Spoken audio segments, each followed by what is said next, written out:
AI यानी artificial intelligence आज मतलब बिजली या न्यूक्लियर एनर्जी की तरह एक दोहरी उपयोग वाली तकनीक। सही बात है। ये हमारी दुनिया को जितना बना सकती है उतना ही बिगाड़ने की ताकत भी रखती है। बिल्कुल, एक तरफ जबरदस्त प्रोडक्टिविटी है तो दूसरी तरफ डीप फेक, गलत सूचना और बायस का खतरा। अब दुनिया एक दोराहे पर खड़ी है। हाँ, एक तरफ यूरोप का वो सख्त नियमों वाले रास्ता है और दूसरी तरफ अमेरिका का खुला बाजार। बिल्कुल, और भारत इन दोनों के बीच अपना एक तीसरा अनोखा रास्ता बनाने की कोशिश कर रहा है। और ये तीसरा रास्ता क्या है? यही आज की सबसे बड़ी पहेली है। पूरी दुनिया की नजरें भारत पर हैं कि वो करता क्या है। सही, और इसीलिए आज हम भारत सरकार द्वारा जारी इंडिया एआई गवर्नेंस गाइडलाइंस की गहराई से पड़ताल करने वाले हैं।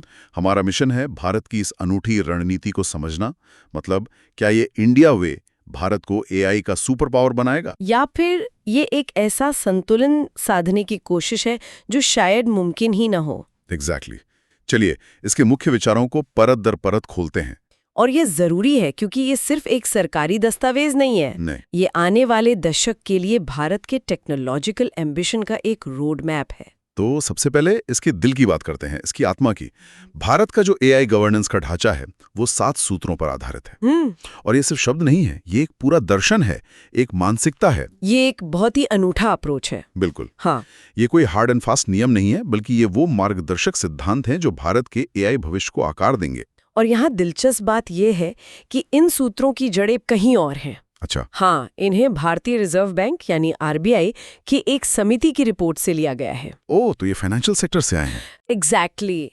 जो उन्होंने फाइनेंशियल सेक्टर के लिए बनाए थे, सरकार ने उन सिद्धांतों को लिया और उन्हें इतना पावरफुल माना कि अब उन्हें हर सेक्टर में एआई के लिए अडेप्ट किया जा रहा है। वाह, ये दिखाता है कि भारत एआई को सिर्फ टेक्नोलॉजी के नजर से नहीं बल्कि ट्रस्ट, स्टेबिलिटी और पब्लिक गुड के नजरिए से देख रहा है। चलिए कुछ प्रमुख सूत्रों को समझते हैं। पहला है, विश्वास ही नींव है। Trust is the foundation. हाँ, ये सुनने में थोड़ा एब्स्ट्रैक्ट लगता है, पर इसका मतलब क्या है? ये सिर्फ ये नहीं कि एआई टेक्नोलॉजी ठीक से काम करे। इसका मतलब है एआई बनाने वाली कंपनियों पर विश्वास, सही, उसे मॉनिटर करने वाली संस्थाओं पर विश्वास और उसका इस्तेमाल करने वाले लोगों पर विश्वास। पूरे इकोसिस्टम पर भरोसा। बिल्कुल। अगर एक किसान मान लीजिए एआई पावर्ड ऐप पर भरोसा नहीं करता जो उसे फसल के बारे में सलाह दे रहा है, तो वो ऐप चाहे कितना भी एडवांस्ड क्यों ना हो, वो बेकार है। वो बेकार है। विश्वास के बिना अडॉप्शन नहीं होता और अडॉप्शन के बिना स्केल नहीं आता। ये पहली सीढ़ी है। सही बात है। अच्छा, दूसरा सूत्र जो मुझे लगता है सबसे ज्यादा बहस छेड़ सकता है वो है संयम पर नवाचार को प्राथमिकता। Innovation over restraint. ये एक बहुत बड़ा और कह सकते हैं साहसिक बयान है। बहुत बड़ा। भारत कह रहा है कि हमारा डिफॉल्ट नजरिया डर कर तकनीक को रोकना नहीं है, बल्कि जिम्मेदारी से इनोवेशन को बढ़ावा देना है। हाँ, और ये कोई छोटा मोटा अंतर नहीं है। ये यूरोपियन यूनियन के मशहूर प्रिकॉशनरी प्रिंसिपल को सीधी चुनौती है। अच्छा। ईयू कहता है पहले सुरक्षा साबित करो फिर नवाचार करो। भारत कह रहा है नवाचार करो और हम जोखिमों को साथ साथ संभालेंगे। ये एक बड़ा दाव है। इसका मकसद भारत को एआई स्टार्टअप्स और टैलेंट के लिए एक आकर्षक ठिकाना बनाना है जो शायद यूरोपीय नियमों से बंधा हुआ महसूस करते हैं। लेकिन क्या ये दांव थोड़ा ज्यादा जोखिम भरा नहीं है? मतलब कहीं ऐसा तो नहीं हो जाएगा कि हम कह रहे हैं पहले नुकसान होने दो फिर देखेंगे? ये एक जायज चिंता है और इसीलिए तीसरा सूत्र इतना जरूरी हो जाता है। कौन सा? जन प्रथम, पीपल फर्स्ट। इसका मतलब है कि एआई को लोगों को सशक्त बनाने के लिए डिजाइन किया जाना चाहिए, न कि उन्हें बदलने या उनकी जगह लेने के लिए। ओके, और इसमें साफ तौर पर ह्यूमन ओवरसाइट यानी मानवीय निगरानी की बात कही गई है। मतलब कितना भी एडवांस्ड एआई क्यों न हो, आखिरी फैसला और नियंत्रण हमेशा इंसान के हाथ में होना चाहिए। जन प्रथम का सिद्धांत सुनने में तो बहुत अच्छा लगता है, लेकिन क्या ये असल में संभव है? कंपनियां तो मुनाफे के लिए एआई बनाती हैं। बिल्कुल। और मुनाफा अक्सर ऑटोमेशन से आता है जो लोगों की जॉब्स को रिप्लेस करता है। तो क्या ये सिद्धांत और बाजार की हकीकत में टकराव नहीं है? टकराव तो है, और इसी टकराव को मैनेज करना ही तो गवर्नेंस है। पीपल फर्स्ट का मतलब ये नहीं कि ऑटोमेशन होगा ही नहीं। अच्छा। इसका मतलब है कि ट्रांजिशन को कैसे मैनेज किया जाए। क्या हम लोगों को रीस्किल कर रहे हैं? क्या एआई का इस्तेमाल प्रोडक्टिविटी बढ़ाने के लिए हो रहा है ताकि नई तरह की नौकरियां पैदा हों? और यहीं पर ये सूत्र भारत के राष्ट्रीय लक्ष्यों से जुड़ते हैं। जब सरकार AI फॉर ऑल की बात करती है तो इसका मतलब है कि AI का लाभ मुंबई के एक फाइनेंशियल एनालिस्ट को ही नहीं, अच्छा, बल्कि ओडिशा के एक किसान को भी मिलना चाहिए। एग्जैक्टली। ये 2047 तक विकसित भारत के लक्ष्य को हासिल करने का एक जरिया है, सिर्फ आर्थिक विकास के लिए नहीं बल्कि मानवीय विकास के लिए। ठीक है, तो ये दर्शन, ये 7 सूत्र एक तरह से हमारे AI संविधान की प्रस्तावना जैसे हैं। हाँ, कह सकते हैं। ये बताते हैं कि हम किस दिशा में जाना चाहते हैं, लेकिन इन ऊंचे सिद्धांतों को जमीन पर कैसे उतारा जाएगा? सही सवाल। यहीं पर सरकार के 6 व्यावहारिक स्तंभ सामने आते हैं। बिल्कुल, फिलॉसफी से प्रैक्टिस तक का सफर।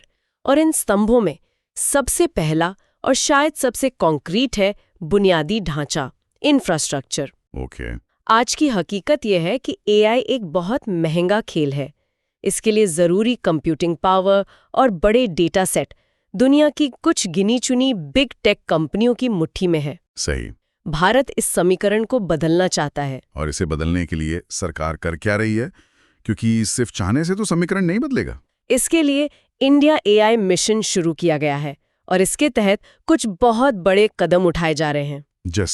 जैसे सरकार ने स्टार्टअप्स, शोधकर्ताओं और एजुकेशनल इंस्टीट्यूशंस को रियायती दरों पर 38,000 से ज्यादा GPUs उपलब्ध कराने का वादा किया है। 1 मिनट, 38,000 GPUs? हाँ, मुझे लगता है हमें इस आंकड़े पर एक पल रुकना चाहिए, ये समझने के लिए कि ये कितना बड़ा है। भारत की किसी भी टॉप IIT के पास इसके आसपास भी कंप्यूटिंग पावर नहीं है। नहीं है, बिल्कुल नहीं। ये कुछ 100 या 1000 GPUs की बात नहीं है। सरकार यहाँ सचमुच कुछ बहुत बड़ा करने की कोशिश कर रही है। बिल्कुल, ये गेम चेंजर हो सकता है। इसके अलावा AI कोश नाम का एक नेशनल डेटा प्लेटफॉर्म बनाया गया है। अच्छा? इसमें स्वास्थ्य, कृषि, शिक्षा जैसे 20 सेक्टर्स के 1500 से ज्यादा हाई क्वालिटी डेटा सेट हैं। मकसद ये है कि भारतीय डेवलपर्स को लोकल और रेलेवेंट डेटा मिले ताकि वो भारत की समस्याओं को सुलझाने वाले AI बना सकें। और मैंने संप्रभु मॉडल के बारे में भी सुना है, सॉवरेन मॉडल्स। इसका क्या मतलब है? इसका मतलब है ऐसे AI मॉडल जो भारत के डेटा पर प्रशिक्षित हों और हमारी भाषाओं, संस्कृति और ज़रूरतों को समझते हों। ओके। हम नहीं चाहते कि भारत का भविष्य ऐसे AI पर निर्भर हो जो सिर्फ कैलिफोर्निया के मूल्यों और डेटा के आधार पर दुनिया को देखता है। एक सॉवरेन मॉडल समझेगा कि भारत में शादी का मतलब क्या है। हाँ। जो एक वेस्टर्न मॉडल शायद उतने न्यूआंस के साथ न समझ पाए। ये टेक्नोलॉजिकल सेल्फ रिलायंस की दिशा में एक बड़ा कदम है। लेकिन 1 मिनट, क्या 38,000 GPUs और कुछ डेटा सेट देना काफी है? दुनिया की बड़ी टेक कंपनियां तो इससे कई गुना ज्यादा संसाधन रोज इस्तेमाल करती हैं। क्या ये सिर्फ सागर में एक बूंद जैसा नहीं है? ये एक बहुत अच्छा सवाल है। ये निश्चित रूप से गूगल या माइक्रोसॉफ्ट के स्केल का नहीं है, लेकिन ये सागर में बूंद भी नहीं है। तो फिर रणनीति क्या है? रणनीति ये नहीं है कि हम उनसे सीधे सीधे कंप्यूट पावर में मुकाबला करें।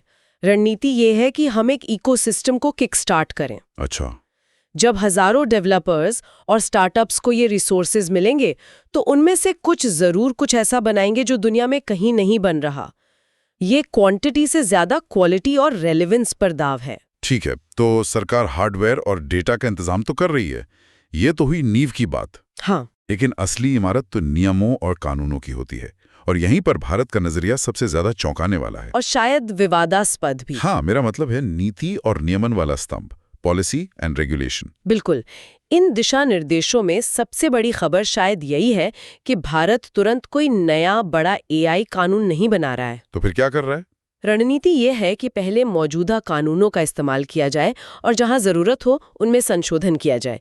ये एक प्रैक्टिकल अप्रोच है, लेकिन इसमें एक बहुत बड़ी चुनौती छिपी है। हाँ, और वो चुनौती ये है कि हमारे ज्यादातर कानून AI के आने से दशकों पहले बने थे, जैसे सूचना प्रौद्योगिकी अधिनियम IT एक्ट, जो साल 2000 में बना था। हाँ, तो आप 24 साल पुराने कानून को आज के जनरेटिव AI पर कैसे लागू कर सकते हैं? एग्जैक्टली। और इसे समझने के लिए एक एनालॉजी लेते हैं। बताइए। मान लीजिए गूगल सर्च एक लाइब्रेरियन की तरह है। ठीक है। वो एक मध्यस्थ है, एक इंटरमीडियरी, जो किसी और के बनाए कंटेंट तक पहुंचा रहा है। बिल्कुल। हमारा 2000 का IT एक्ट ऐसे ही लाइब्रेरियंस के लिए बना था। लेकिन जेनरेटिव AI जैसे ChatGPT वो तो लाइब्रेरियन नहीं है। नहीं, वो एक लेखक की तरह है। अच्छा, आप उससे सवाल पूछते हैं और वो आपके लिए एक नया पैराग्राफ, एक नई कहानी लिखता है। सही। अब सोचिए, अगर उस लिखे हुए पैराग्राफ में कुछ गलत है, मानहानिकारक या गैर कानूनी, तो जिम्मेदार कौन है? लेखक यानी एआई, या जिसने एआई बनाया वो डेवलपर, या जिसने उसे इस्तेमाल किया वो यूजर? ये तो बहुत बड़ी लीगल ग्रे एरिया है। बिल्कुल। और हमारा 24 साल पुराना कानून इस नए लेखक के लिए बना ही नहीं था। तो गाइडलाइंस इस बारे में क्या कहती हैं? गाइडलाइंस इस समस्या को स्वीकार करती हैं और आईटी एक्ट में संशोधन की जरूरत पर जोर देती हैं। वो कहती हैं कि हमें एआई वैल्यू चेन में जो अलग-अलग एक्टर हैं, डेवलपर, डिप्लॉयर, यूजर, हाँ, उनकी भूमिका और जिम्मेदारी साफ करनी होगी। ये आसान नहीं होगा, इसमें बहुत बहस होगी। और डेटा का क्या? एआई तो डेटा पर ही पलता है। वहीं पर डिजिटल व्यक्तिगत डेटा संरक्षण अधिनियम यानी डीपीडीपी एक्ट 2023 सामने आता है। ये कानून व्यक्तिगत डेटा के इस्तेमाल को नियंत्रित करता है, लेकिन एआई के संदर्भ में ये नए सवाल खड़े करता है। जैसे? सोचिए, आपने अपनी तस्वीर इंस्टाग्राम पर पब्लिक में डाली है। क्या एक एआई कंपनी उसे उठाकर अपने इमेज जनरेशन मॉडल को ट्रेन करने के लिए इस्तेमाल कर सकती है? ये तो एक बड़ा सवाल है। कानून कहता है सहमति जरूरी है, लेकिन क्या पब्लिक में पोस्ट करना एक तरह की इम्प्लाइड कंसेंट है? इन्हीं सवालों पर आज दुनिया भर के वकील और टेक्नोलॉजिस्ट सिर खपा रहे हैं। तो ये साफ है कि मौजूदा कानूनों को लागू करना एक पैबंद लगाने जैसा होगा, जब तक कि उनमें बड़े बदलाव न किए जाएं। बिल्कुल। अब बात करते हैं उन जोखिमों की जिन्हें ये दस्तावेज खुद स्वीकार करता है। डीप फेक, एल्गोरिथमिक भेदभाव और राष्ट्रीय सुरक्षा के लिए खतरे। इनसे निपटने की क्या योजना है? यहाँ पर सरकार का संपूर्ण दृष्टिकोण, a whole of government approach अपनाया जा रहा है। इसका मतलब? इसका मतलब है कि ये सिर्फ आईटी मंत्रालय का काम नहीं है। इसमें फाइनेंस रेगुलेटर्स जैसे आरबीआई और सेबी से लेकर मानक तय करने वाली संस्थाएं जैसे बीआईएस और लॉ एनफोर्समेंट एजेंसियां सभी मिलकर काम करेंगे। ये एक कोऑर्डिनेटेड एफर्ट है। क्या इसके लिए कोई नई संस्थाएं भी बनाई जा रही हैं? सिर्फ समन्वय से तो काम नहीं चलेगा। हाँ, 2 बहुत महत्वपूर्ण नई संस्थाओं का प्रस्ताव है। पहली है एआई गवर्नेंस ग्रुप, AIGG। ये क्या करेगी? आप इसे एआई के लिए एक थिंक टैंक और स्टीयरिंग कमेटी का कॉम्बिनेशन समझ सकते हैं। ये एक उच्च स्तरीय समूह होगा जो देखेगा कि एआई से जुड़ी नीतियां सही दिशा में जा रही हैं या नहीं। और दूसरी संस्था है एआई सेफ्टी इंस्टीट्यूट, ASI। ये ज्यादा टेक्निकल बॉडी होगी। इसका काम होगा एआई मॉडल्स का तकनीकी सत्यापन करना, जिसे रेड टीमिंग कहते हैं। मतलब उनकी कमजोरियों को ढूंढना। बिल्कुल। ये सुरक्षा मानकों पर शोध करेगी और ये सुनिश्चित करेगी कि भारत में डिप्लॉय होने वाले एआई सिस्टम सुरक्षित हैं। ये एक तरह से एआई के लिए क्वालिटी कंट्रोल और सेफ्टी चेक का काम करेगी। ये तो हुआ सरकार के स्तर पर, लेकिन एक आम कंपनी, एक स्टार्टअप या एक रेगुलेटर के लिए इसका क्या मतलब है? देखिए, उद्योग के लिए दिशा निर्देश अभी ज्यादातर स्वैच्छिक उपायों पर जोर देते हैं। स्वैच्छित? हाँ, ये कहते हैं कि कंपनियां पारदर्शिता रिपोर्ट प्रकाशित करें, जिसमें वो आसान भाषा में बताएं कि उनके एआई सिस्टम कैसे काम करते हैं और जोखिमों को कम करने के लिए उन्होंने क्या कदम उठाए हैं। और साथ ही एक मजबूत शिकायत निवारण तंत्र यानी ग्रीवेंस रिड्रेसल मैकेनिज्म बनाने का भी सुझाव है। लेकिन ये सब तो स्वैच्छिक है। क्या आपको लगता है कि कंपनियां सिर्फ सुझावों पर अमल करेंगी, खासकर जब मुनाफे का सवाल हो? ये एक बहुत जरूरी सवाल है। क्या ये थोड़ा ज्यादा आशावादी नजरिया नहीं है? अभी के लिए सरकार लाइट टच रेगुलेशन के सिद्धांत पर चल रही है। उनका मानना है कि अगर हम शुरुआत में ही बहुत सख्त नियम बना देंगे तो इनोवेशन रुक जाएगा। तो रणनीति क्या है? रणनीति है, पहले भरोसा करो लेकिन वेरीफाई करो। स्वैच्छिक उपायों से शुरुआत करो, देखो कि इंडस्ट्री कैसे रिस्पॉन्ड करती है, और अगर वो काफी नहीं है तो फिर सख्त नियम लाओ। ये एक इवोल्यूशनरी अप्रोच है। और रेगुलेटर्स के लिए क्या सलाह है, जैसे आरबीआई या सेबी? उनको सलाह दी गई है कि वे अपने अपने सेक्टर्स में नवाचार का समर्थन करें। बहुत ज्यादा भारी भरकम और सख्त कंप्लायंस वाले नियमों से बचें, यानी ऐसा माहौल बनाएं जहां कंपनियां एआई के साथ नए प्रयोग करने से डरे नहीं। मतलब लचीलापन बनाए रखें। बिल्कुल। दृष्टिकोण लचीला होना चाहिए जिसे टेक्नोलॉजी के विकास के साथ साथ बदला जा सके। इसका मूल मंत्र वही है जो हमने शुरू में कहा था, संतुलन। तो अगर हम आज की इस पूरी चर्चा का सार निकालें तो भारत का एआई के प्रति दृष्टिकोण एक बहुत सोचा समझा संतुलन साधने वाला काम है। हाँ। ये ना तो यूरोप की तरह सब कुछ बंद कर देना चाहता है और न ही अमेरिका की तरह सब कुछ खुला छोड़ देना चाहता है। सही। इसका लक्ष्य सुरक्षा और सार्वजनिक विश्वास से समझौता किए बिना एआई इनोवेशन में एक वैश्विक नेता बनना है। बिल्कुल। ये दृष्टिकोण फ्लेक्सिबल है, तुरंत नए कानून बनाने के बजाय मौजूदा नियमों को अडॉप्ट करने को प्राथमिकता देता है और ये 7 सूत्रों जैसे स्पष्ट सिद्धांतों की नींव पर बना है। बिल्कुल सही। ये एक मैराथन की तैयारी है, 100 मीटर की दौड़ की नहीं। सरकार मानती है कि हमें अभी ये भी पूरी तरह नहीं पता कि एआई अगले 2 साल में क्या रूप ले लेगा। हाँ, सही बात है। तो आज एक पत्थर की लकीर जैसा कानून बनाना नासमझी होगी। ये एक बहुत ही जरूरी बात है और इसी के साथ हम अपनी आज की इस गहरी पड़ताल को समाप्त करते हैं। अगर हम इसे बड़ी तस्वीर से जोड़े तो ये दिशा निर्देश इस बात को स्वीकार करते हैं कि 20 साल से भी ज्यादा पुराने कानूनों को एआई जैसी तेजी से बदलती तकनीक के लिए अपडेट करने की जरूरत है। हाँ। यह दुनिया भर की सरकारों के लिए एक मूलभूत चुनौती को उजागर करता है।